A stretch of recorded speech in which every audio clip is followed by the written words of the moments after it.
Dopamine is essentially a chemical that is related to rewards and feeling good and feeling positive. People who have ADHD or ADD are more likely to start something. So what we do instead in terms of the dopamine dial is we want to go ahead and we want to dial our dopamine down.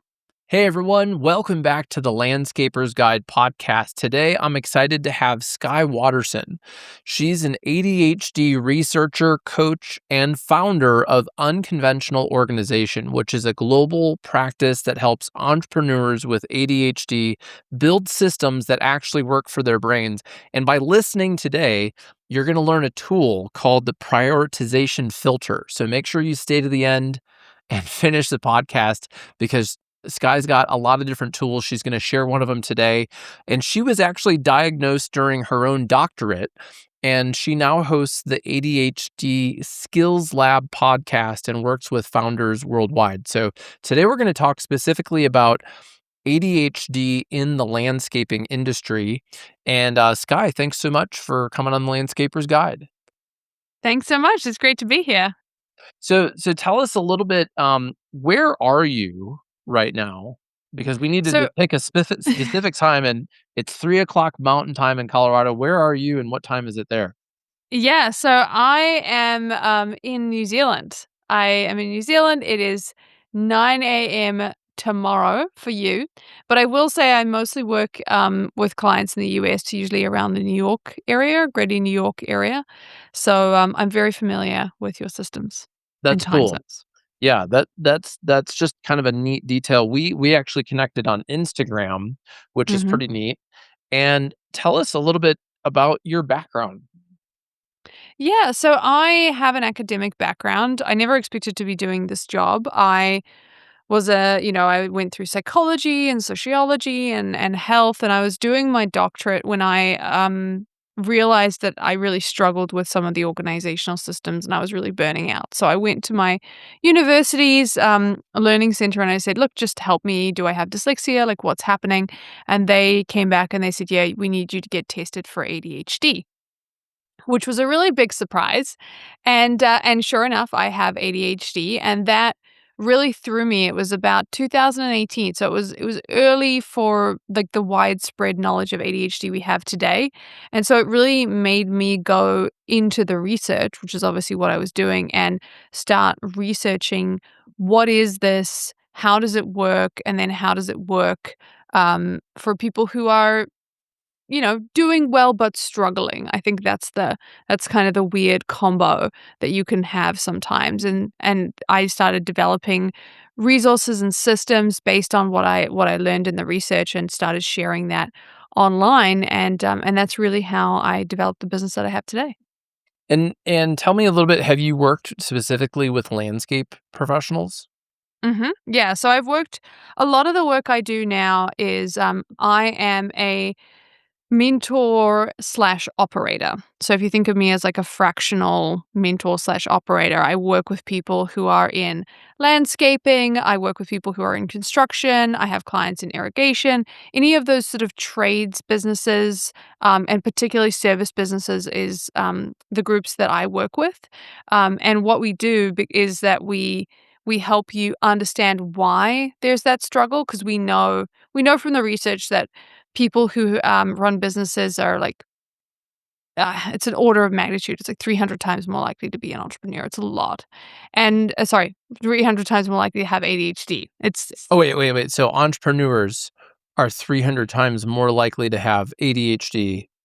It depends on the stats that you read. So in some cases, they're like Oh.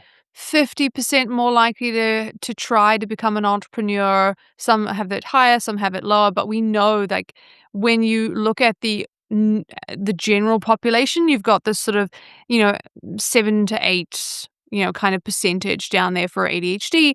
But when you look at it across entrepreneurs, Mhm. that number is far, far higher. And when you introduce subclinical ADHD, which is people who have ADHD tendencies, but they haven't had it bad enough to get a diagnosis, then that number climbs even higher. And at that point, you're sort of getting into a position where you're saying, okay, it's rarer to find someone who doesn't struggle with these particular systems. And that's what I do. I work with people undiagnosed, diagnosed, subclinical, that kind of thing. What's the difference between ADD and ADHD? It's just how it presents. So you can have ADHD type, you know, the so it's called type 1 and type 2 now, but I'll use the other terminology, it's just easier. ADHD is like hyperactivity Uh-huh. presentation primarily, and then ADD is more inattentive presentation. So getting distracted, not Mm. paying attention, that kind of thing. And then you can have combined, which is what I have. I have the good old does both of them ADHD.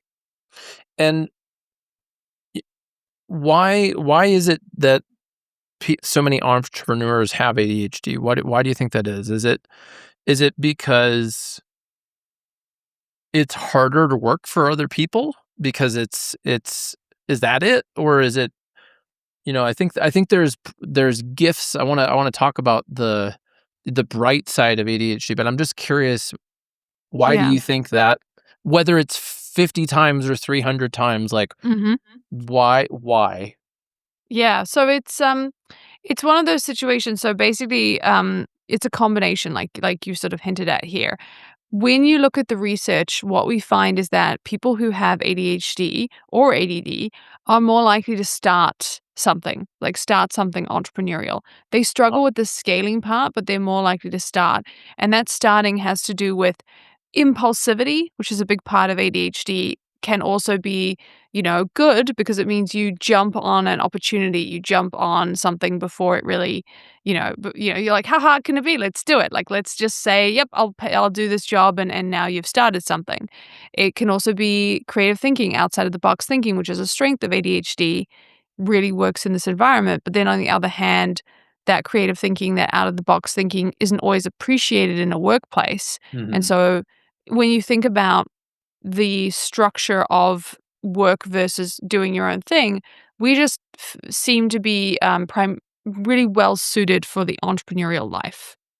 How do you coach people who maybe they are entrepreneurial, they are very creative thinking, they are very good at starting things. Maybe they've started their own business, but you say they struggle at scaling. So what are some of the ways that you coach people to work through that while still having that gift and that creativity and that out of the box thinking?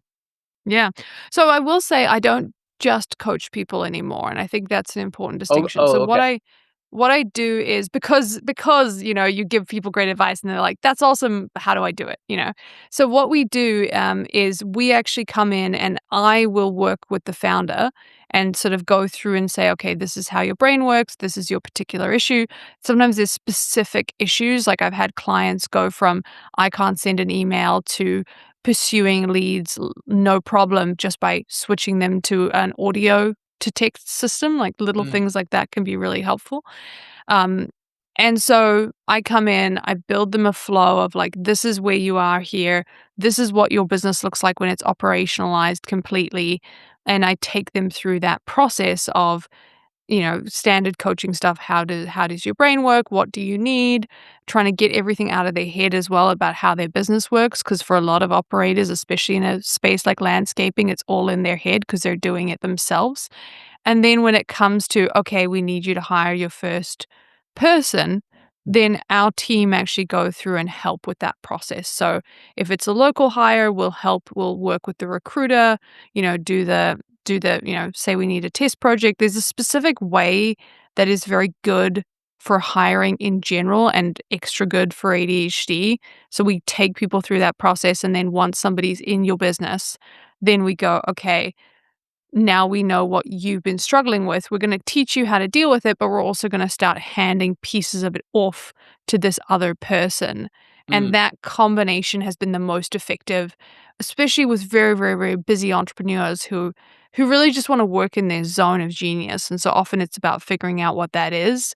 Like you started this because you're good at something, you're good at the work, or you're good at like coming up with new ways to do landscaping. I've worked with some wonderfully creative landscapers, and it's now we're going in and saying, okay, how do we take everything else off your plate? and so are you working mainly with business owners who are just getting maybe their first employees, so they're maybe a little smaller businesses? Sort of, to be completely honest with you, and this is an ADHD thing, I'm working with business owners who should have gotten their first employees like $100,000 ago.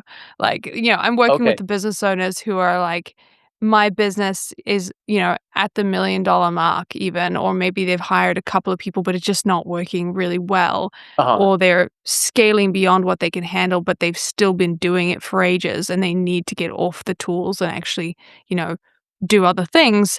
Those are the people I work with. What are some of the challenges specifically about hiring other people that landscapers with ADHD may face?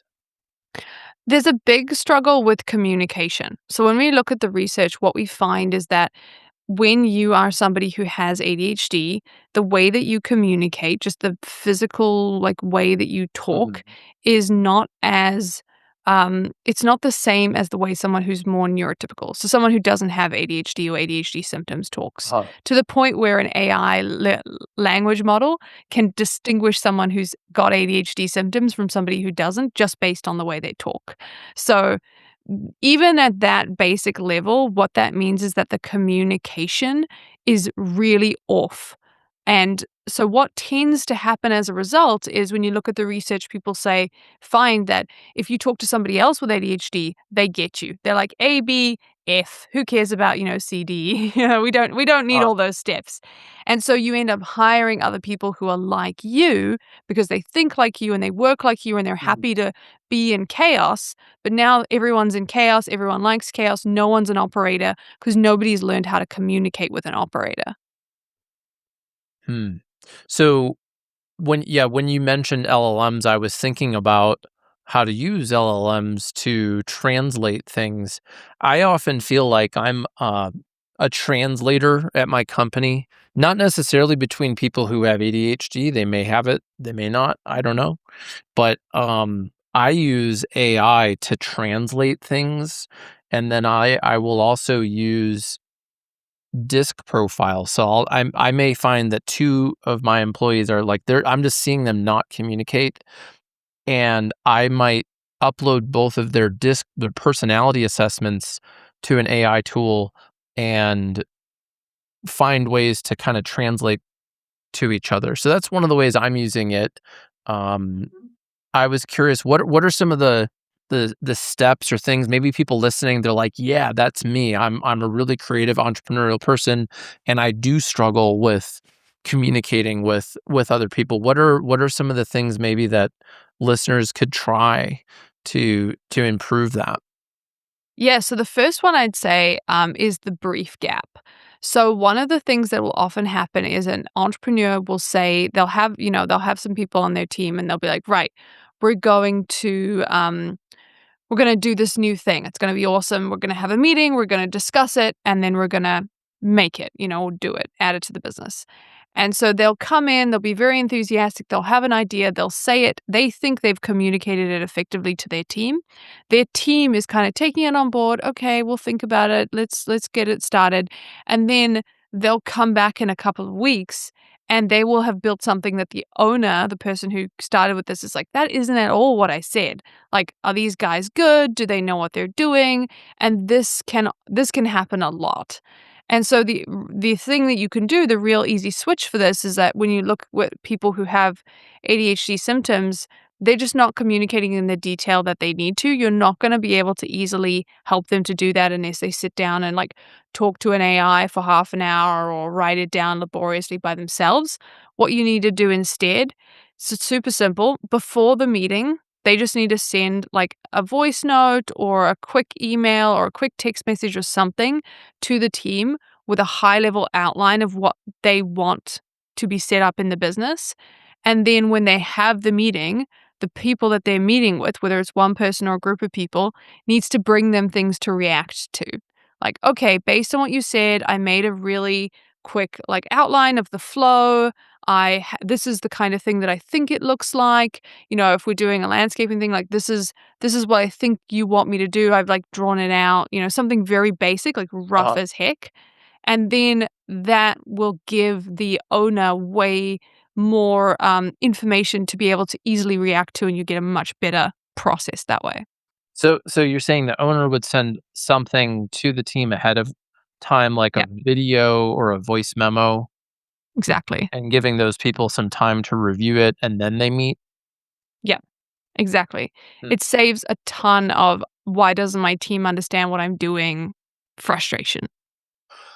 Yeah. Yeah, that's I like it. I'm thinking that, we do something similar to that at Ramblin' Jackson. We use Loom videos a lot, and then we have a written agenda for our meetings. So there's a Google Doc where people can type, there's a video, and I found that I think helps people feel on the same page and get it. And I just recorded a video. I do a recorder. I use Traction. I use EOS, and I find that helps me filter through all the ideas to prioritize what are we doing, what are the rocks. That's been a system for me that, I think the book Traction talks about having 20 great ideas to come up with one viable idea, Mhm. and that whole system has worked for me. What works for you? And what is the prioritization filter? Yeah, so let's go into that. So those are kind of some of the invisible systems that you have once you have a team. But if it's just you, and often when I'm working with people, the first thing we have to do is we kind of have to we have to, I guess, sow the ground. Like we have to, get the ground prepared basically to Uh-huh. have people in the business. And one of the things we deal with is the idea of, okay, that's cool, but like I have a million things I have to do today. I'm not even going to be able to send a single email that I like. I'm just completely full with work. There's so much stuff I need to do. I don't even know how to start thinking about it. And so we've developed a prioritization filter. It's based on how our brains work. And there's a couple of steps to it. And you can DM me at Unconventional Organization if you want the GBT that takes you through this and the Notion dashboard that helps you build it out. But I'm also just going to tell you. So you're going to be able to use it from what I'm saying. So the first thing that we want to do is we want to go ahead and we want to just brain dump everything that is in our brains right now. So we want to write it down or use voice to text or whatever we want to do. Just get everything out because our working memory is not big enough to hold everything that's in our brains and also do this exercise. We want to get that out on something ideally we're going to reuse, like not a random piece of paper. I know we love a random piece of paper, but please try not to use one. Yeah. And then from there, we're going to look at everything and we're going to say, okay, what is truly urgent in the next 24 hours? And by truly urgent, I mean if my day went sideways and I ended up in a waiting room for the next 24 hours and I couldn't do anything, I couldn't go anywhere, what would I still be doing on my phone? Or what would I have to message someone and say, hey, I can't come tomorrow because I'm not prepared because I didn't do the thing I had to do today for the thing tomorrow? Like, those are truly urgent tasks for the next 24 hours. So I Mhm. ask people to just go through and put a little star next to those. Once you've done that, you'll find everybody finds this. You have less than 5 truly urgent things to do that day. It's a very small number of things that fits in that space, which is normal. We want that because what we want to do is we want to show you how much space you actually do have. Mhm. And then from there, we go in and we say, okay, well, what is urgent in the next 7 days? Like, let's say, it's a bit of a random metaphor at this point, but let's say you were in a waiting room for 7 days. Like, what would you have to do when you were in that space? And that then allows us to say, okay, these are the things, these are the under 5 things I have to do today. These are the like 10 things I have to do this week. Okay, cool. This then allows me to go, what is the one or two things that if you worked on them, they would transform your business? You're like, I need to hire somebody for this role. I need to finish this process. I need to build a quote system that means that I'm actually doing quotes and I'm not just reactively sometimes doing them and sometimes forgetting them and putting them off. Things like that are making really big differences in these kind of businesses. Okay, let's block out some time to do 1 to maximum 3 of them this week. Now we know we don't have a ton of urgent stuff. We have that space to be able to do that. And for most people, that exercise, and it's a really deep exercise. Like have worked with people who, it goes a lot more deep. We can introduce delegation and a whole bunch of other pieces to it. But at its core, that's the exercise that allows you to go from everything is overwhelming, I don't know what I'm doing, to breaking it down. I like it. I like it. And I'm thinking so part of what I'm doing, I'm writing notes, and I have a notebook that this is how I deal with all the ideas and things is I need to like write things down to focus, and then I can reference it and read back at it. But that's, talking about reusable paper. I've been using this notebook for like 15 years. I actually am throwing them out now. For some reason, I'm looking at them on my shelf and I'm like, I don't really need these notes from whatever I did 10 years ago. But uh, what do you use? How do in your own personal? I was like, "Do you have" I use this. This is a remarkable. Have you ever seen one of these? I have, and I haven't I haven't tried one. Do you You should like it? get one. Like it? Yeah, so I got this one. This is like the OG. I've got another one, but this is the OG one. And I got this during my degree. I got this so early on that I have like unlimited storage because I was one of the early adopters. Uh, And it's awesome. Like I was the same. I had so many notebooks. It was taking forever. What I like about this is it's not connected to the internet, but it is connected to Dropbox or OneDrive. And so what I have, and these are the kind of systems I build for other people, is I have my EA send me anything that I need to sign off on or review to my like into a little remarkable inbox. I look at that, I see what I need to do, and then I can just work away from the internet on this device, and then email it to my email, and then my EA can take it and run with that. So it allows me to work off the computer. that's pretty cool. I didn't know you could do that with that. Yeah, yeah, we know this is what I do for a living, so I love all these little systems. That's cool. Um, so what is the dopamine dial? I read this in some of your blogs, different things. What is first of all, what is dopamine? What does it have to do with ADHD? And then what is the dopamine dial? Yeah, so I'll give you the high level answer. So essentially, one of the issues that we seem to have with ADHD is we have a bit of struggle with how we process dopamine. So like whether we access it incorrectly or whether we have less, the neuroscientists are still figuring that out, but we know that there's an issue with dopamine. And dopamine is essentially a chemical that is related to rewards and feeling good and feeling positive. So if you're somebody who doesn't have ADHD, for example, then you might start a task and immediately get a feel good boost of like, yes, I started the task and I'm working on the task and that's awesome. And that's why people often say just start, you'll feel so much better once you've started. But if you struggle with ADHD, what we seem to find is that you are not going to get that boost. It doesn't work in the same way. And so Uh, your brain just goes, like, I don't like this. This is boring. I don't want to do this.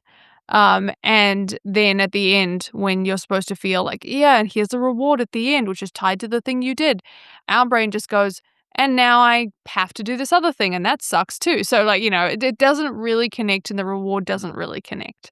Um, so, what we do instead, in terms of the dopamine dial, is we want to go ahead and we want to dial our dopamine down. So what this looks like, if you imagine one of those big old dials, mhm. is if you want to do a task that if you have to sit down and do a task you don't want to do, then we go in and we say, okay, what is the level of dopamine that would make you feel like you wanted to do it? So, a good example is if I said to you, you have to fill out this form and you were like, oh, like I really don't want to do that. That's so boring. And I said, okay, you don't have to do it, but you could do it on a tropical island in a hammock, drinking your favorite drink. There's music playing, there's the perfect amount of breeze, and you've got your laptop and you just have to fill out the form. Do you want to do it now?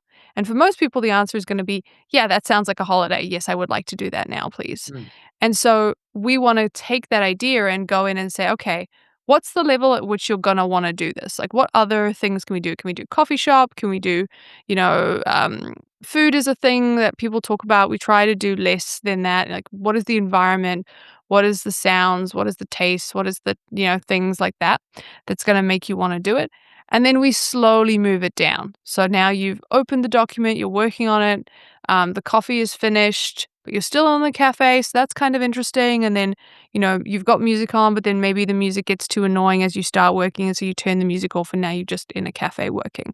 So we want to dial the dopamine down, but we don't want to turn it off, because if we turn it off, it's too boring. It's like almost painful doing So tasks like so this. so people deliberately think about this when they're about to do a task they'd otherwise put off.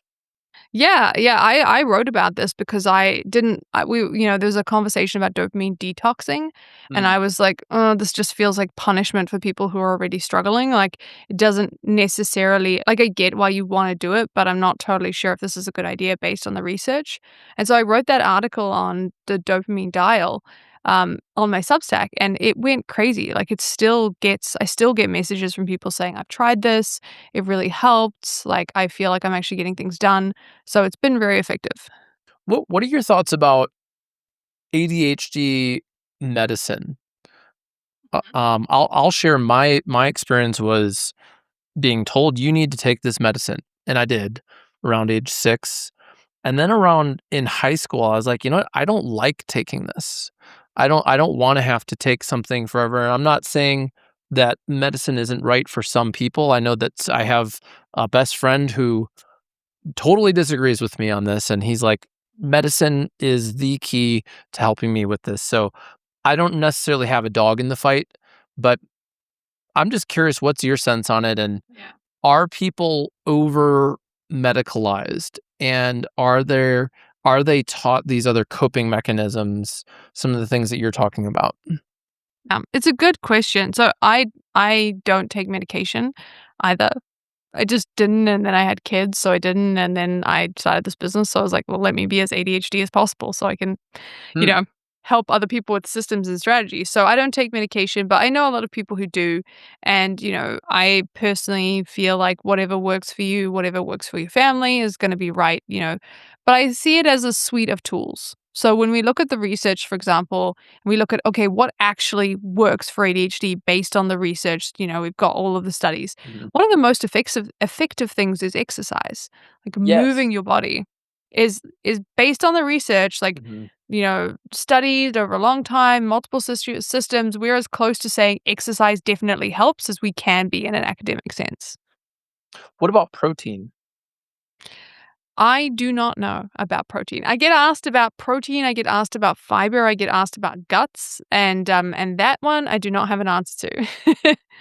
Well, from what I've found is that, when people don't eat enough protein, and somebody who does a lot of research on this is Dr. Mark Hyman.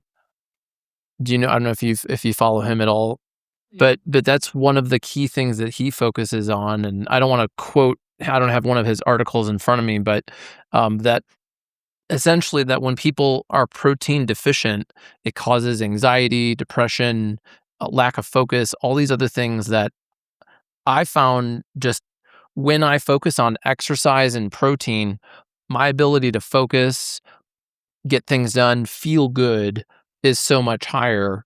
And when I don't, the the dark side of ADHD of like getting super distracted or hyperactive is just rampant for me. So that's what I found is, exercise for me is essential to it. And then also protein as Yeah. well. Yeah, And that's really and interesting. I don't I'm partly bringing it up because I don't remember anyone when I was a kid ever asking me like, "So, how much do you exercise?" and "Tell me what you eat," and "How much do you sleep?" and all these, like, basic life things that Mhm.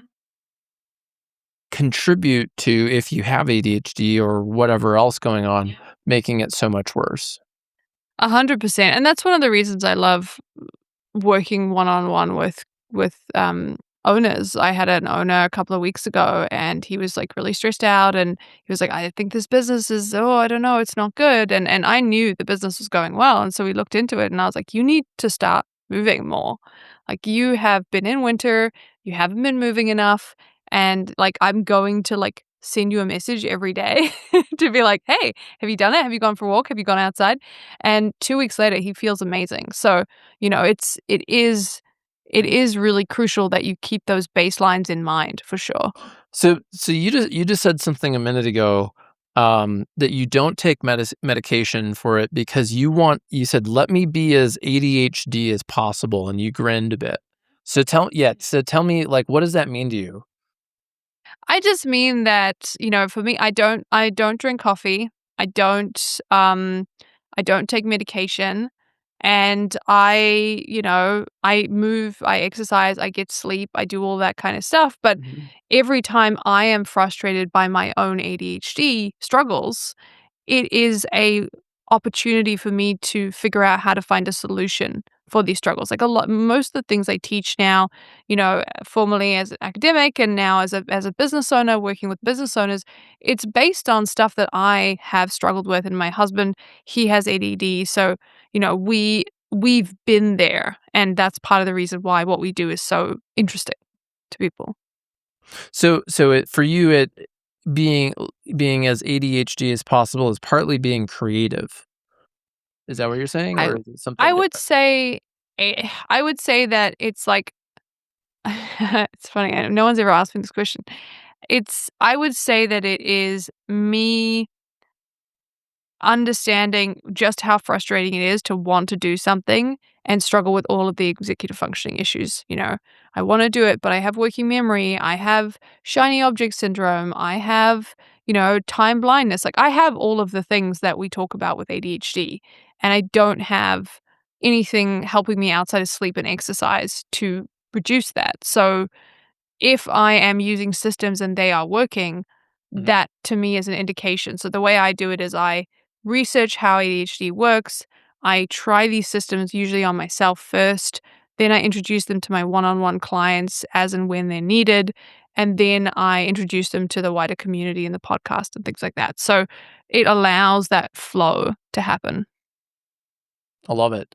What One of the books that I read was called Rainbow Brain. Have you heard of that one? It's actually a kid's book. Yeah, so it's about neurodiversity, and they have you should check it out. You should, or even Google it. You'll see the illustrations from it, and it talks about ADHD, it talks about anxiety, it talks about autism, it talks about dyslexia, and it's meant for kids to read to kinda understand when they hear, "Oh, this person has dyslexia," or whatever, and and it was just an interesting book I wanted to see if you had read, because it painted it, though, as a rainbow brain, and these are different things in a positive way of, like, these are gifts, and they can be gifts, and they also come with challenges too. So I think part of it was just reading about that and understanding when I'm working with somebody who actually, I had a landscaper here who was very embarrassed to tell me that he had dyslexia, and he was designing something for my yard, and I live in the Rocky Mountains, on a very steep grade, and I had to remove this giant pine tree, and there's this concrete area that I didn't wanna remove, and we had to create a patio space, and he just came in and, like, looked and was like, "Oh, yeah, we're gonna do this, and why don't we put a step here?" And I never would have thought of putting a step where he did, but it was a brilliant idea to create these steps down to what's now a patio, and I was like, "Man, I never would have thought about that." So to me, it was like seeing him do what he does so well, and he's, like, meanwhile embarrassed about having dyslexia, and I'm like, "No, man, this is a gift. You can go and design these spaces and solve these, um, spatial problems." Like, I'm not gifted in that way. I appreciate people who are, partly just because I'm like, "Oh, I can't do that," but you can. Yeah, no, it's amazing, and it's great to see, and I think a lot of times it really sucks that a lot of people who have those abilities, like, quit because they They just can't figure out the other side of it. Like, they've got this genius, but they can't figure Wow. out the systems or how to get cash flow or anything like that. Yeah. Well, Skye Waterson, thanks for coming on the Landscaper's Guide. Do you have any resources you want to share or final questions or comments before we wrap up today?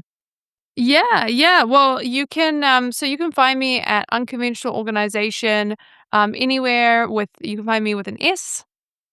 Although we do have it with a Z now as well, on Instagram, on LinkedIn, or on just on the internet. You can find my podcast, the ADHD Skills Lab. We talk about ADHD in business, and we get into the nitty gritty of all of that. And if you want my prioritization filter, you can just DM me prioritize on Instagram. And if you're interested in having somebody build these operational systems for you in a way that works for your brain, you can just DM me invisible on Instagram as well, and we'll see if you're a fit for what we do. Cool. Well, Skye, I'm going to put links to everything you just mentioned in our show notes. And thanks again for coming on the Landscaper's Guide. No worries. It was great.